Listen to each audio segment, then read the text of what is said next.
shots are we actually going to be doing?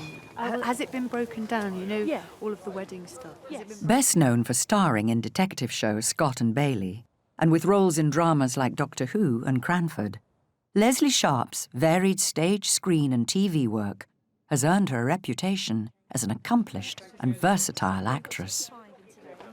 Lesley was born in Manchester in 1960 and adopted when she was just 6 weeks old. My adoptive mum suffered throughout my childhood with depression.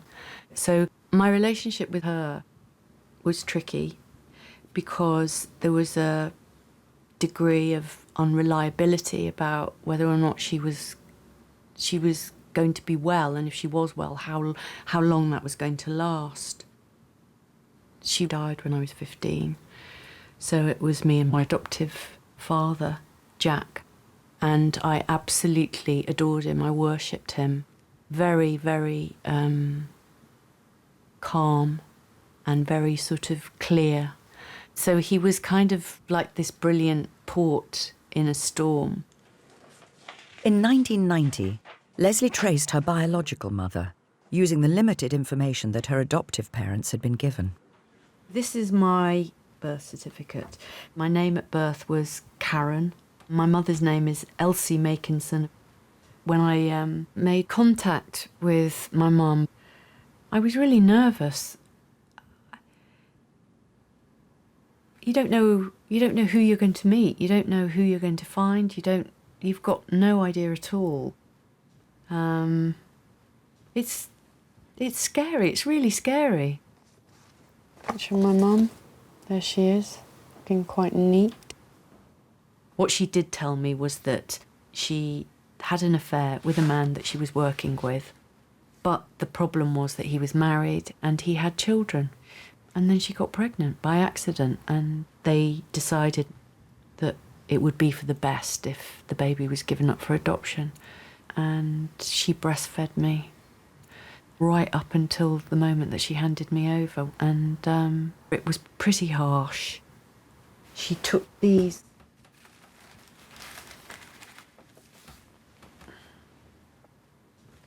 are the little baby booties that I was wearing.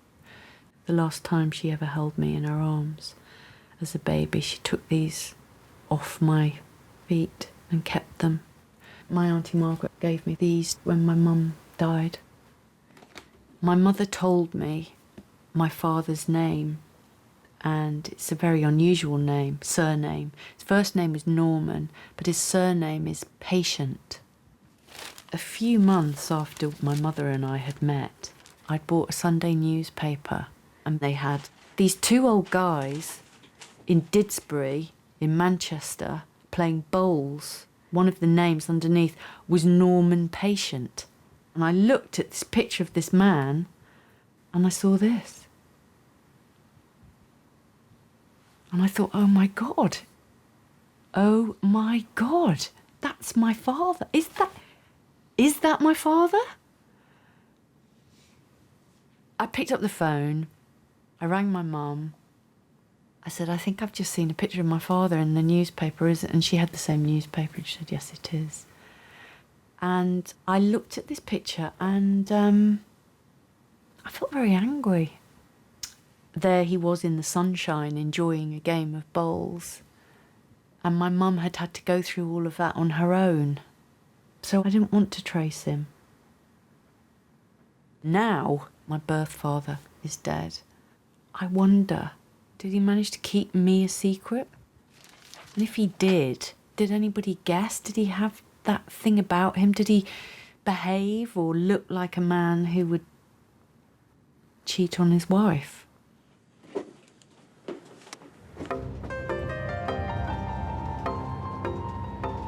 Lesley is on her way to Manchester, where she was born. She wants to try to uncover the truth about her birth and adoption. I'd like to welcome those customers who joined us at Milton Keynes Central for this Virgin train through to Manchester Piccadilly. 22 years after tracing her birth mother, Elsie, Lesley has decided to make contact with her birth father's family for the first time. She's used an adoption charity to get hold of her original adoption file. So So this is my adoption file with various forms in it. The first one is an application form to the Adoption Society. Full name and registration number of child's parents.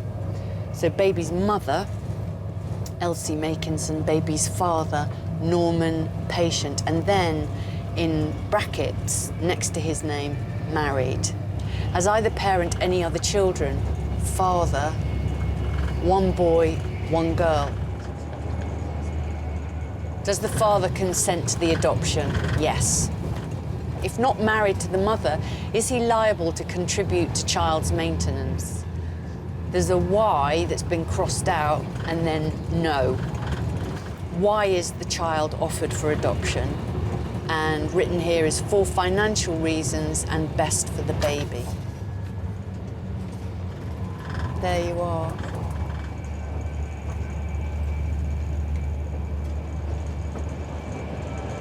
It's kind of weird thinking that all these years that I've been alive, that there's been a half-brother and a half-sister out there somewhere, and it's only kind of now that, hopefully, that we're going to meet. And I really hope that having found out that I exist hasn't been too traumatic for them. I really hope that they're not angry with me. But before Lesley finally meets her half-brother and sister, she wants to find out more about her father. She's going to visit her mother's sisters, Margaret and Nancy, to see what they can tell her about the circumstances that led to her adoption. She first met her aunts when she made contact with her mother over 2 decades ago. I'm now on my way to see my 2 aunts, Nancy, who was a couple of years older than my mum, and Margaret, who was 15 years younger than my mum. I'm really interested to know whether or not they've got any information about my father, Norman. I mean, I know that my mum felt very passionate about him. It'd be nice to see if Nancy's got anything to say about that. Yeah, it'd be nice to see them.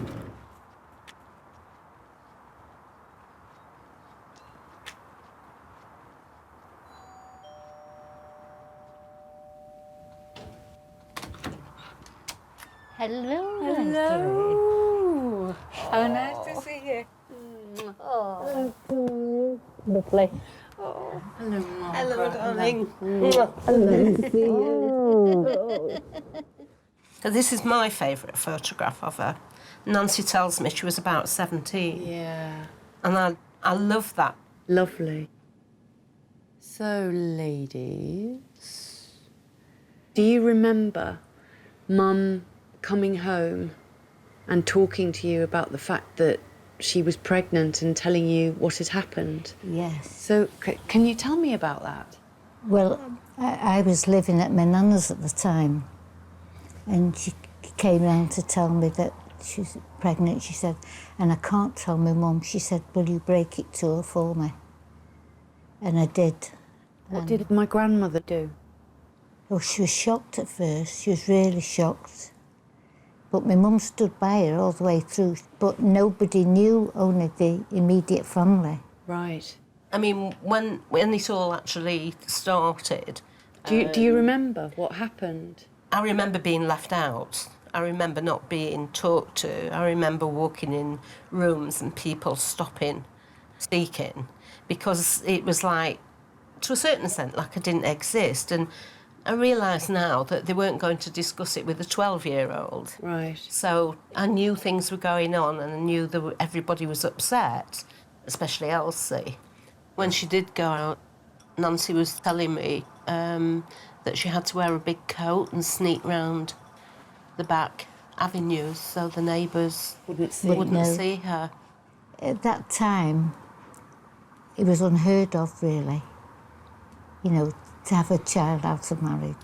Do you think that she had any expectation or hope while she was pregnant that Norman might come good in terms of... I didn't get that impression myself.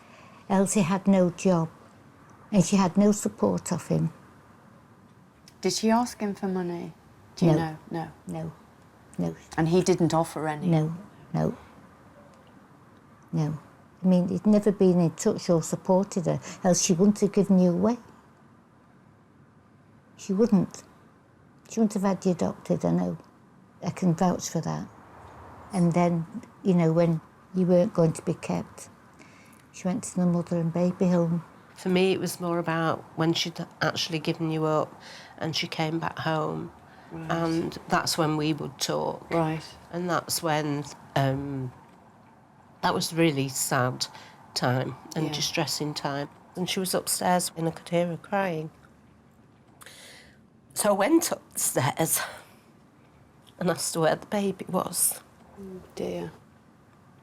And did she tell you? She told me, yeah, that she'd had the baby and she'd had to give it up. That was really sad time. She was very, very distressed. Crying. Oh, it was really, really heartbreaking. But you were never off our minds. Yes, every year on your birthday, out came the booties. And each year we'd wonder where you are and what you were doing and how you were growing up. And I think then when you did finally get in touch... she always had that guilt feeling I think that of was what she'd done. I know, I did feel that sometimes her guilt about it, which I always thought was so not what she should have felt at all. No. It grieved me that she felt so guilty. And I think it's a shame that she found yeah. it so difficult Yeah. because she'd got an opportunity to have such a great experience with you in her life. But I think that was a bit too hard for her to deal with. Very hard. And did She's she always there. Did she ever see Norman again or after that? No, not to my knowledge, she didn't, no. But I did. No. You did? Did you? You saw him? I worked for him. I worked as his secretary for about 18 months.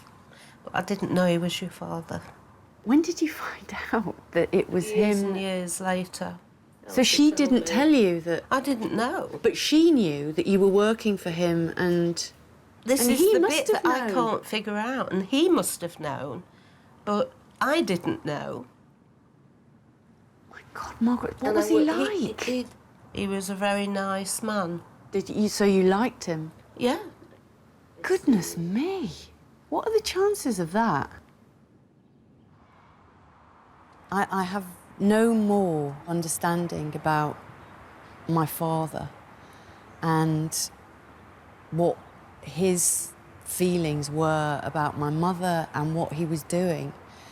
I'm absolutely no clearer than that, and I'm actually slightly nervous about meeting Doris and Tommy now because by the sounds of things, what happened with my mother was something that he kept secret, and he went back to his life and he went back to his marriage and he went back to his children and maybe grandchildren, who knows. And he carried that secret that he, you know, that he didn't tell them about.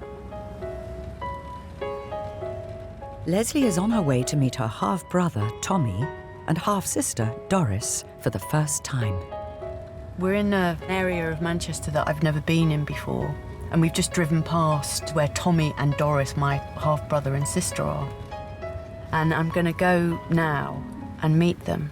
And actually, I feel a bit weird about it, and I feel vulnerable about it, and I feel vulnerable about meeting them. I think it's really important. My initial meeting with them should be off camera. So I shall see you after I've said hello.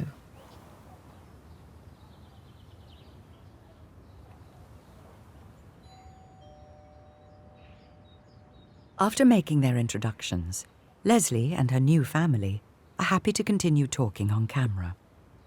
So, are you okay? Yes, Yeah, we're fine. yeah, sound. Yeah, Yeah. yeah, we are fine now. It was a shock. Yeah. It was, yeah, because I can never understand why my dad never wanted us to know.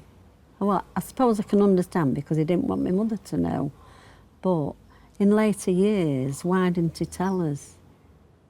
You know, I just can't understand that. I think for him not to have anything to do with you, I thought was out of character. It wasn't like him. Yeah. If he'd have told me, you know, on the quiet when we used to go out for a pint, it wouldn't have bothered me, you know. I'd have loved to have met you earlier if he'd have told me.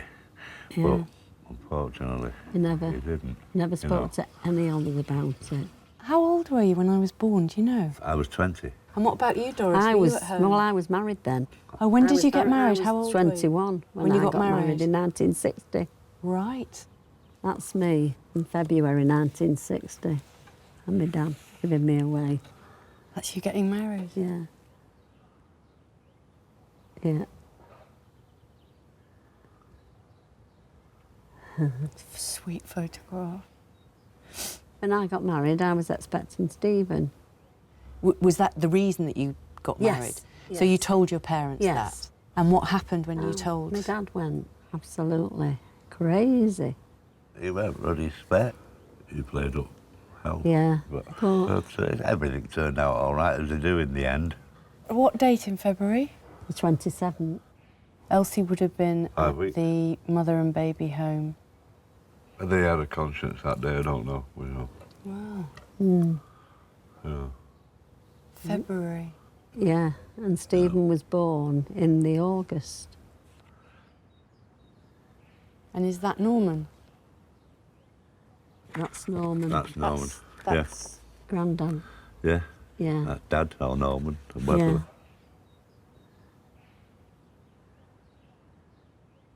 That's weird. That's and you know I kind of you know but there he is being a granddad and not a dad. Yeah. Yeah. Yeah. Yeah. But do you know what? It's fine. Yeah. Yeah. Yeah. It must. I'm not saying hurt you, but it must do a little. Yeah. Deep down. Well, I don't.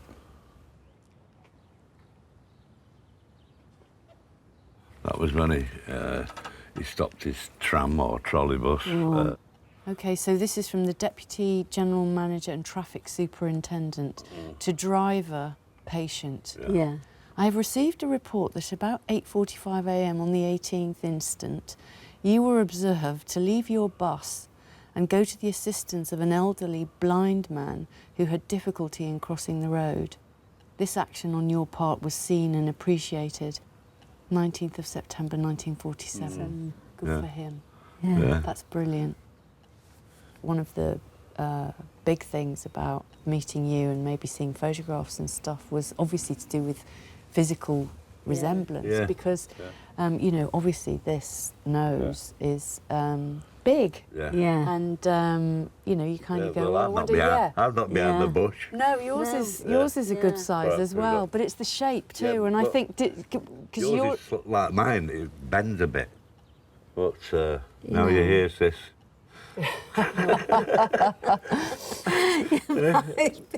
Sorry, you've come in contact.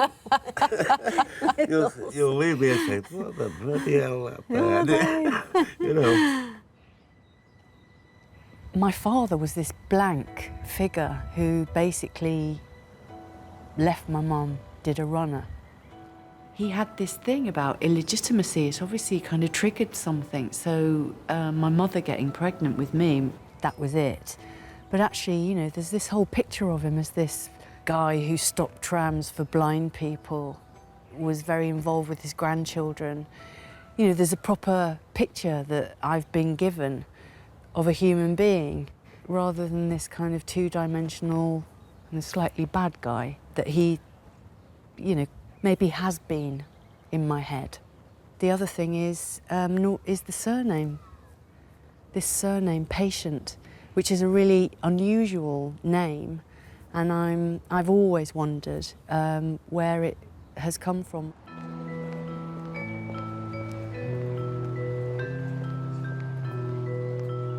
Tommy told me that he'd received a letter in the 90s from a guy called John Patient who told him about the Patient family in Great Eastern in Essex, so I'd really be keen on finding out more about that.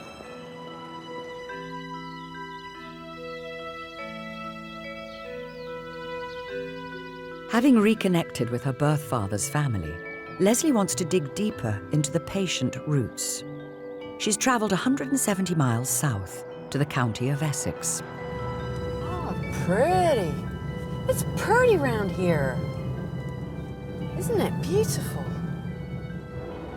Everything so far has been so northern and so Manchester-centric. So it's lovely to be in a completely different landscape.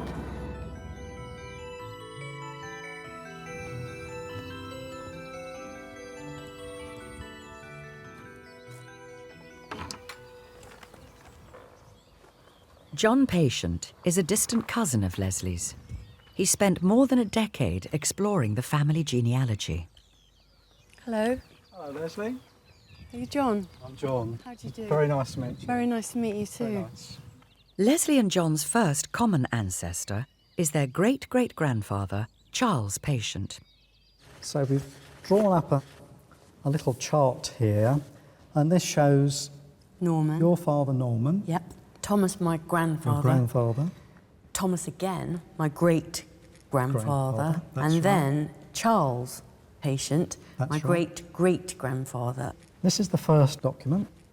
Marriages. 1847. Mm-hmm. So, Charles Patient and Hannah Bush. Residents, both of them Tilty. That's correct. So they were married in the parish church. That's here. this. So they would have walked down this very aisle Wow. in front of this lovely surroundings. Oh. So I'm going to show you another document here. Oh, right. So this is baptisms in the parish of Tilty. Right, and I can't see Patient, but what I can see is Hannah Bush. And that's William, son of Hannah Bush. Hang on a sec. She's down here, quality trade or profession is single woman. Yes, I think you've... Hang on. October the 14th. They got married on October the 16th. That's right. So this child was baptised 2 days before Hannah walked up this aisle. So was William Charles' son? Or is this yet another illegitimate child that is going to have to, you know,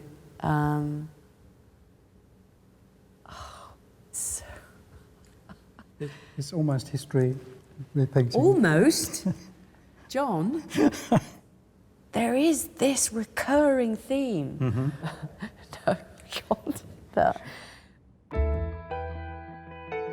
Lesley has discovered that her great-great-grandmother, Hannah Bush, gave birth to a son called William shortly before her marriage to Charles Patient. But what isn't clear is whether Lesley's great-great-grandfather, Charles, was William's father. Throws up more questions than answers, doesn't it? Yep. This is a census in 1871. So this, again, is Great Eastern.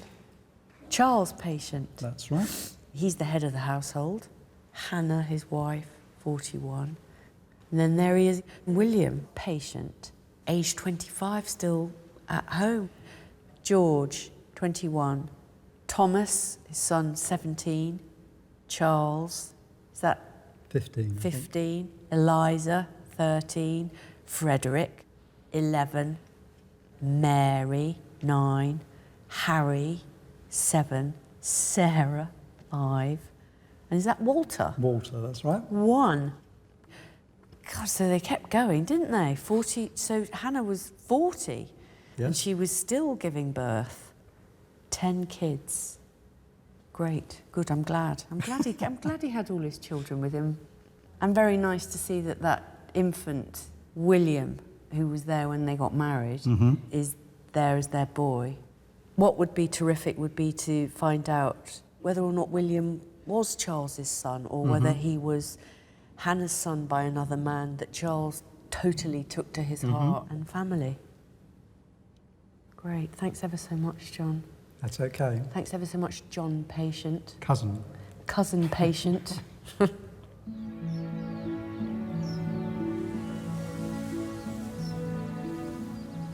Well, it's fascinating to me that we're here in this beautiful English landscape. And, you know, it's a world away from the red brick industrial north.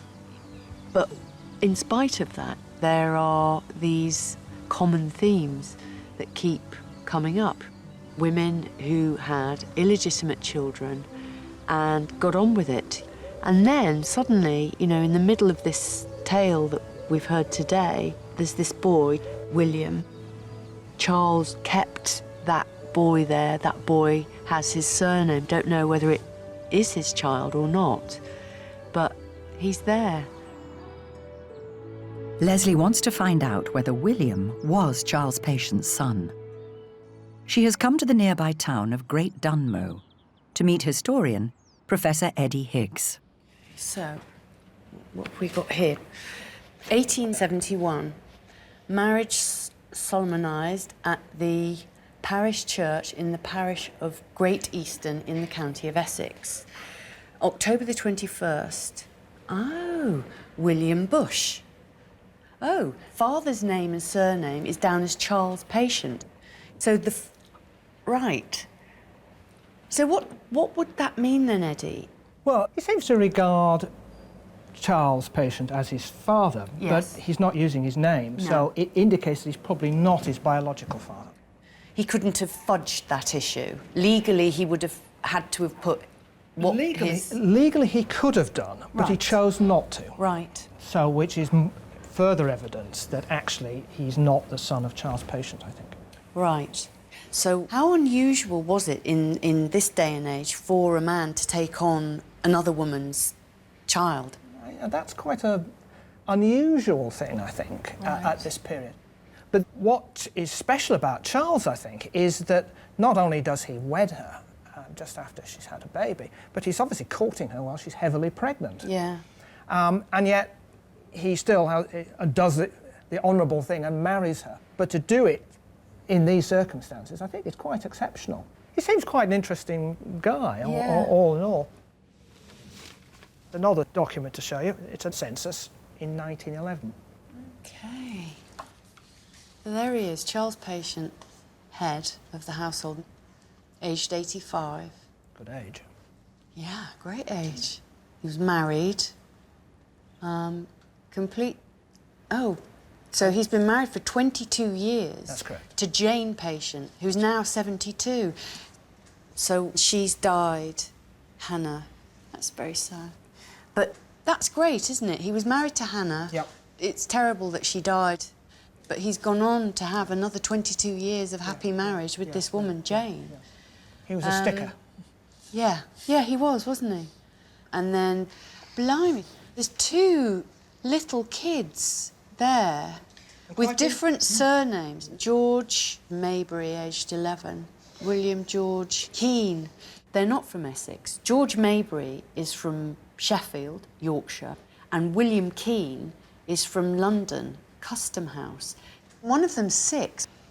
These two children with Charles and Jane, now aged 85 and 72, you don't see many instances like this, do you? No, it's quite unusual. Really. Yeah. I mean, for a 6-year-old boy to be in a house headed by an 85-year-old. So what do you think might have happened then, Eddie? Do you think that...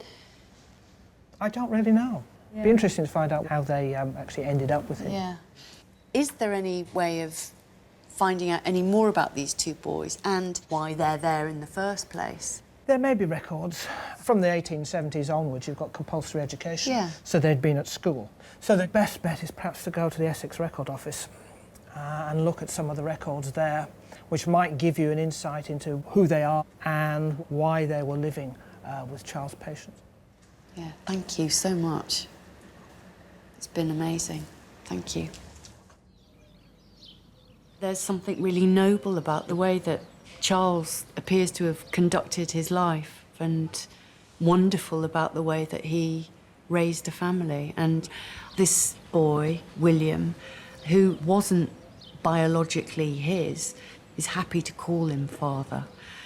He's a man who loves his family, it seems, and they love him. They want to be with him. Charles was able to pick up a child out of wedlock and make it part of his family. The same's not true of Norman, because the circumstances in which, you know, he fathered a child out of wedlock, me, meant that for him that was an impossible thing to get his head around. I'm really glad that Hannah found Charles, because she could have been on her own and destitute and ended up in a workhouse. Or she could have found someone really horrible who'd not wanted to include her first baby, you know? Brilliant that she met Charles. I'd quite like to find out about those two little boys, particularly actually George Maybury, coming all the way from Yorkshire to Essex, and why they were living with my great-great-grandfather Charles.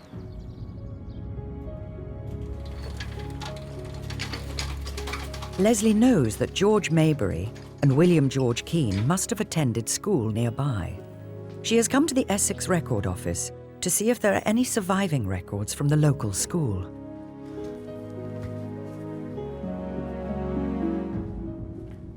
Right, so got a logbook for Great Eastern School.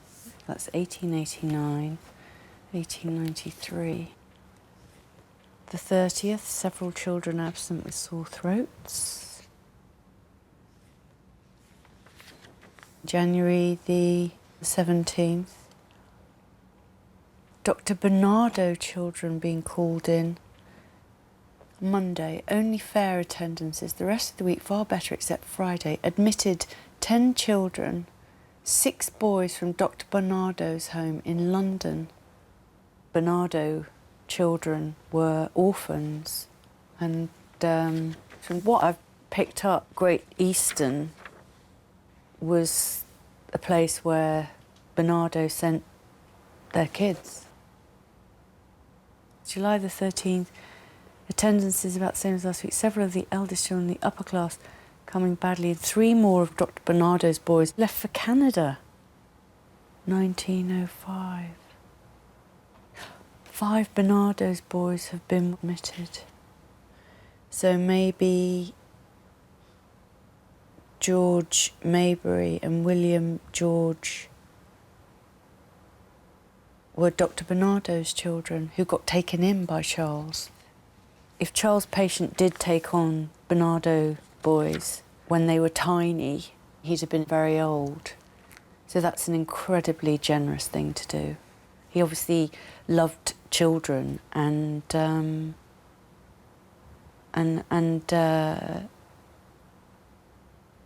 he was obviously a really lovely man. Really lovely.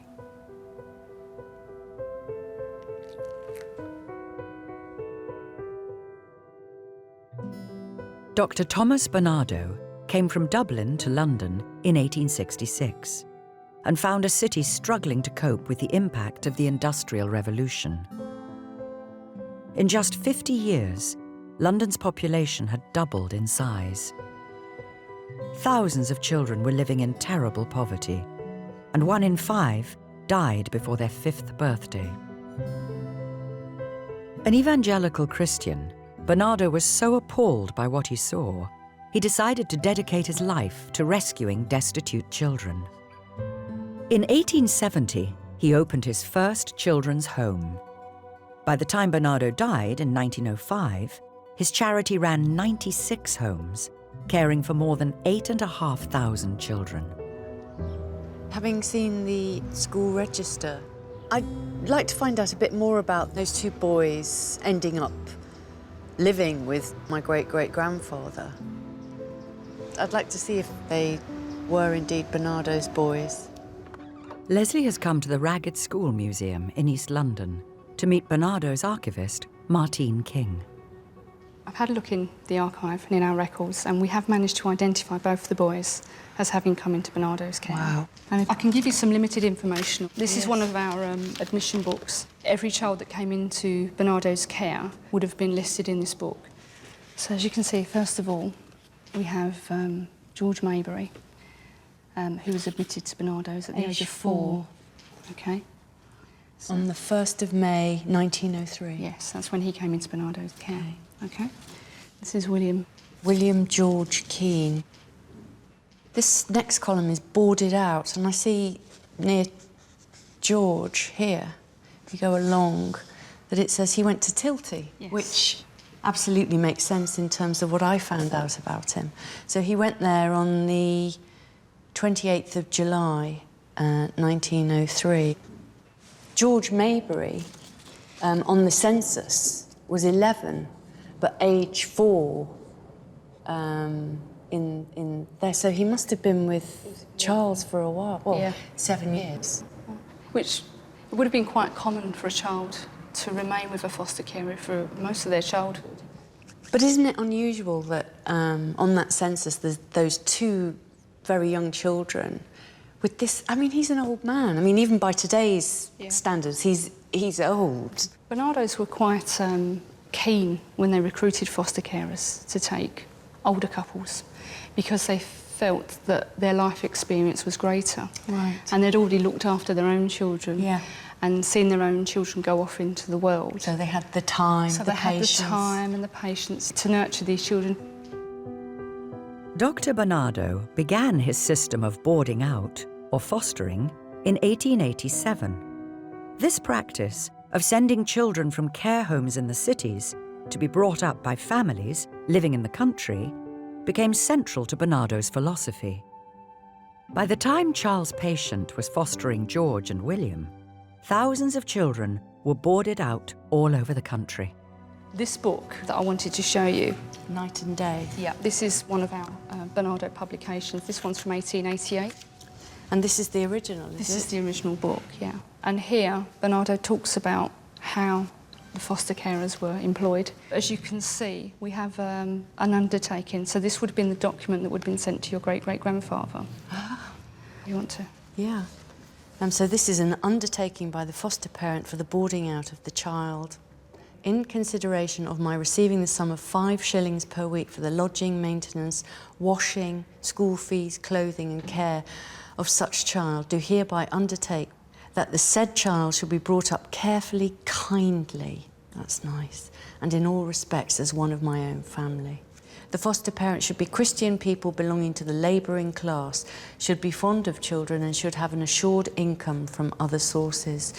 To restore the said child to any person sent by Dr. Barnardo to receive it on getting 1 fortnight's notice of removal or equivalent payment. Oh, so you had a fortnight if you had a child. That must have been hard if you'd bonded.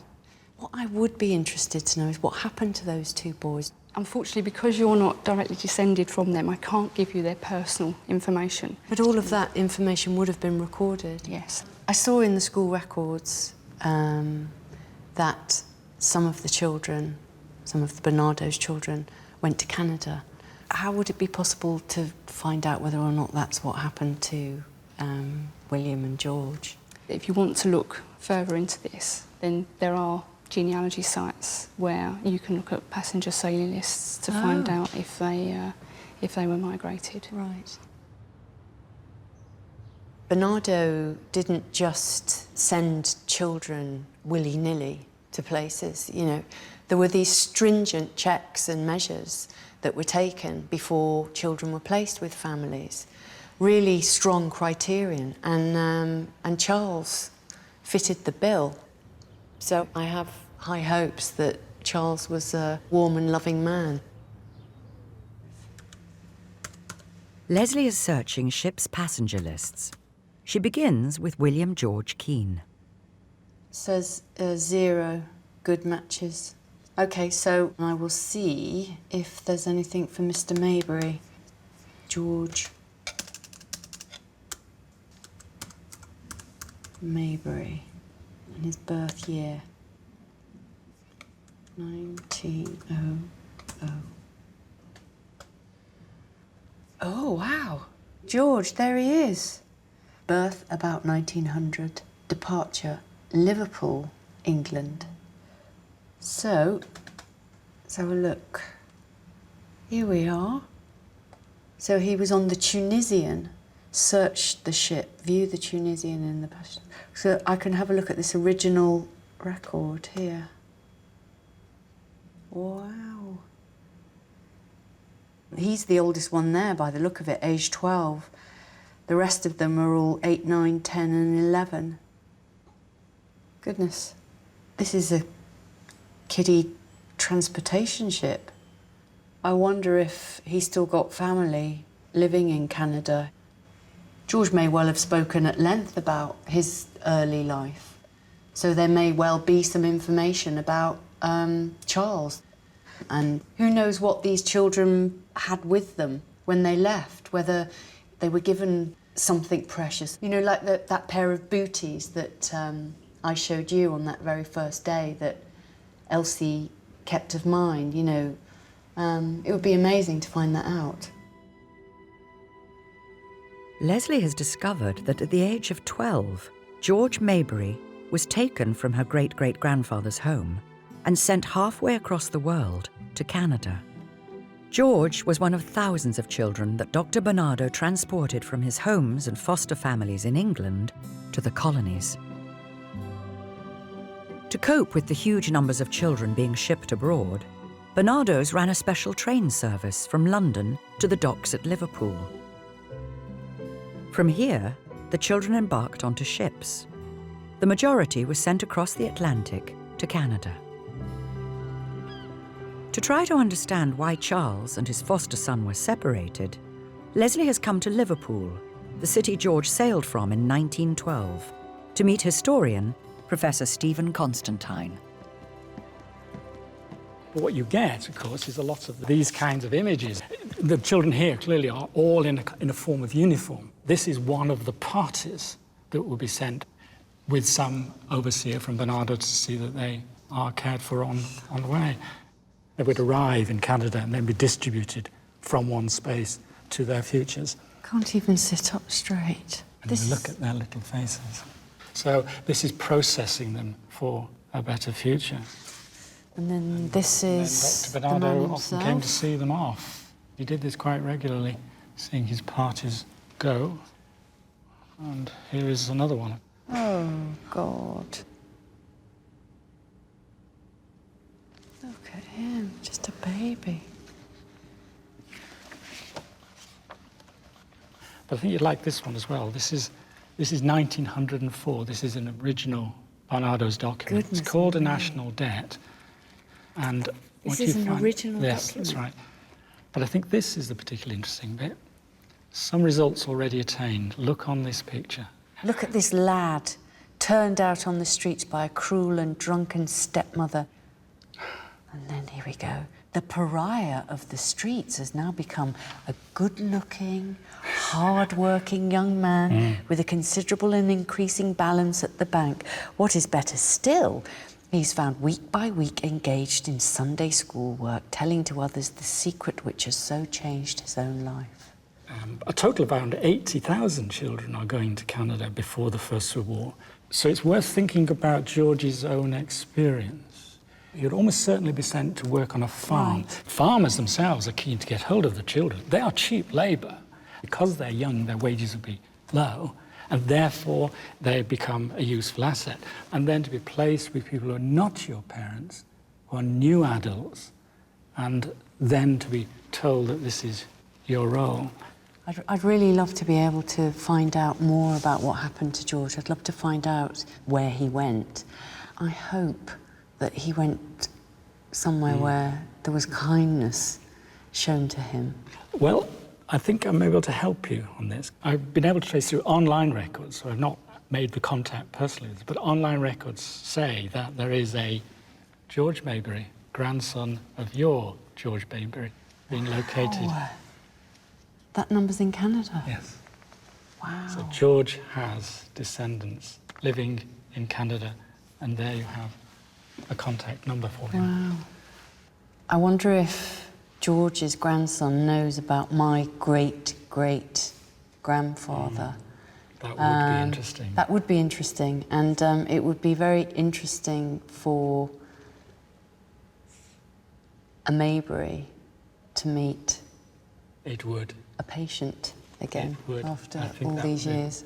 You know, I was adopted, and my great-great-grandfather, Charles Patient, is that what he did for George Maybury is what my adoptive parents did for me. Right. So, I so can there understand you are. very strongly why you would want to know more. Yeah, Yeah. yeah.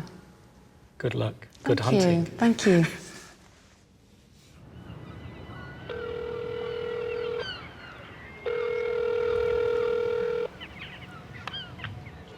George Maybury speaking. Oh, hello, George Maybury. My name's Lesley Sharp. I'm calling you because my great-great-grandfather was called Charles Patient, and that I believe your grandfather, also George Maybury, stayed with him for a while. I mean, this is a long time ago. It's like 1911. Yes, yeah, I am aware of that from the information we have, yes. Well, I'd be really delighted if you would feel able to meet me and maybe talk to me about George. Well, certainly I know from our family records we do have some documentation of the time and some pictures from his time before he came to Canada. So absolutely, if you're thinking of a trip to come to Canada to discuss this further, I would more than welcome the opportunity to share with you what we have where George was involved with your family. Oh, that would be brilliant. I'm really looking forward to meeting you. So I'll see you in a couple of days. That'll be great. I look forward to it. Okay, take care, George. Thank you very much, Lesley. Bye-bye. Bye-bye now.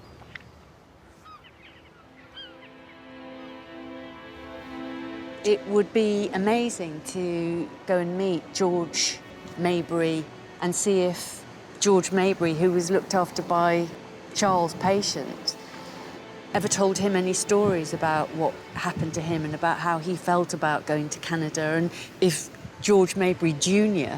has any recollections about his grandfather's experience in Tilty. I mean, what I hope it might be possible to find out from George is that George Sr. had a happy experience.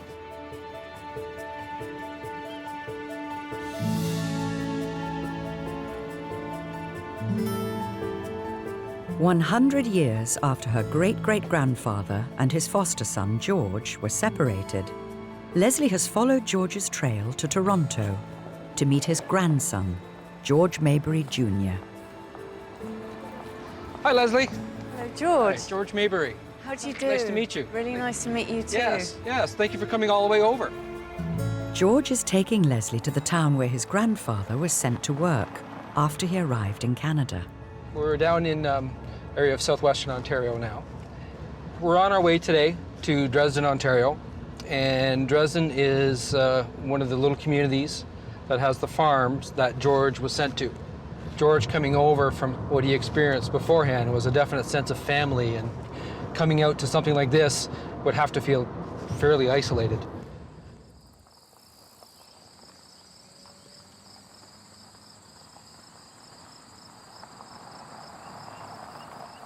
As he is a direct descendant, Barnardos have agreed to give George Maybury Jr. all the information they have about his grandfather, including a record of George's admission in 1904. We can start off at a time when George first came into the Barnardo orphanage.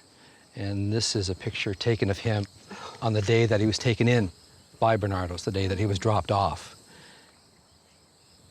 Poor little thing, he looks such a scrap. He does, doesn't he? So you're not looking like a very happy day for him at that particular point. Really doesn't, and he doesn't look particularly well fed. And he doesn't look as if he's in the cleanest of clothes. And this is something we've had blown up with George. Height, 2 foot 11 inches. Chest measurement, 19 inches. Weight, 34 pounds. Right internal squint. Mother died in childbirth, September 1901.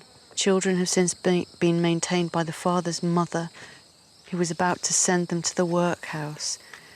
William, aged 10, Elsie, aged 7, and George, aged 4. Oh, my goodness. The children have often been short of food and are destitute. And this is the actual intake photo of the 3 children. The Maybury group. God. How did you feel when you first saw that photo? It's a very haunting picture, Isn't it? for me to look at that. These are children. There's no smiles on their faces.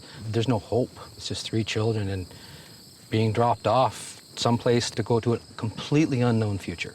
I mean, that's, the sister Elsie, the look on her face and, her matted hair is just rings of heartbreaking. Isn't it? Yeah.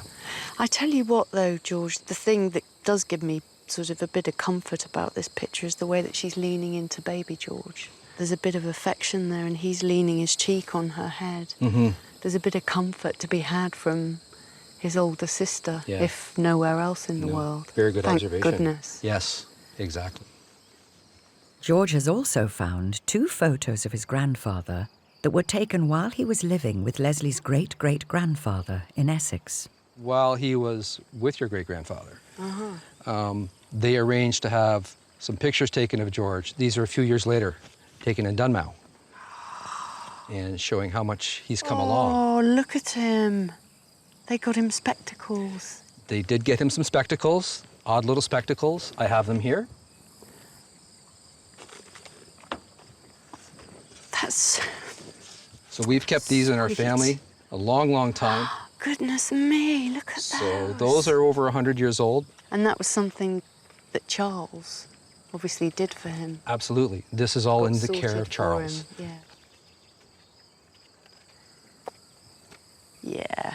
I mean, I know there's a difference in age, but there's just something about the self-possession of this boy in this photograph, and the way that he's looking straight down the lens there, that there's an air of confidence and... It was more than just a boarding out here. I think there was a family that developed from this. I do know that, from time to time, Barnardo's also went to the foster parents, to their location, and they would do a site visit to find out how things were going. And this would have been shortly before George was sent to Canada, and this was a site visit to your ancestors. Oh, okay. So he was visited on February the 22nd, 1912. Clothing, good stock. School attendance, good. George is thin and small for his age, but reported quite healthy and well. Boys seem well looked after and cared for. Has been a kindly home. That's nice to see written down, because they don't go, I mean, these documents and this time doesn't go in for sentimentality. So that one sentence actually has a whole story within it, but it's divine that it's written there, has been a kindly home. Good, I'm really glad. And it's a good thing he met your family. Yeah. Because your family is obviously key to what he became of. And that came from Charles and Jane, nobody else. His family, his mother and father, would have been your family. That's all he knew. Who did George marry, your granny? Who was your granny? Mary.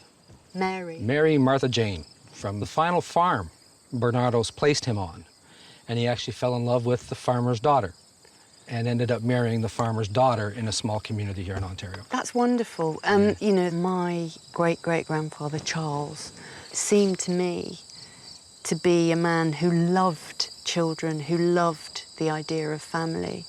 And obviously, you know, little George, who wasn't wanted, was welcomed with open arms because he still had a bit left. Something more to that give. he wanted to give, which is lovely. I'm very glad that George was on the receiving end of that.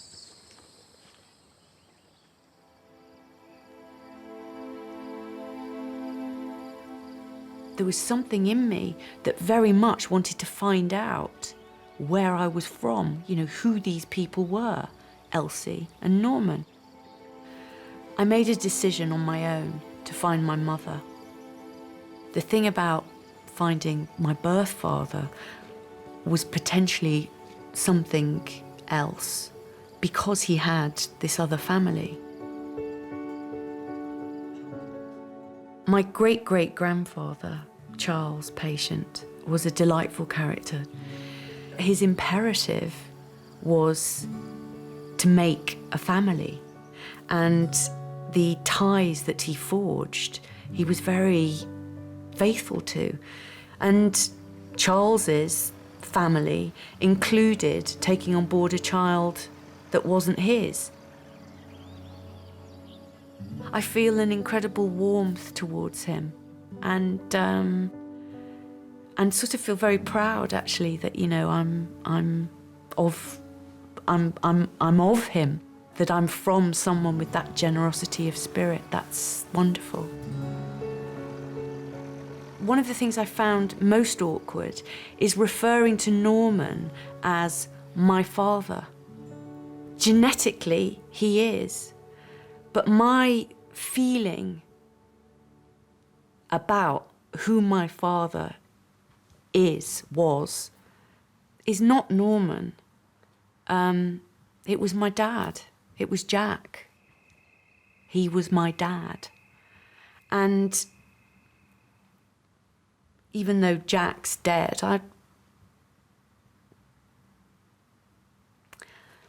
I'd hate him to think that in any way I was betraying that, because he was my dad. Depending on who you're adopted by, I think it can have a profound effect on your life, for good or bad. And I got very lucky. And I think George did too.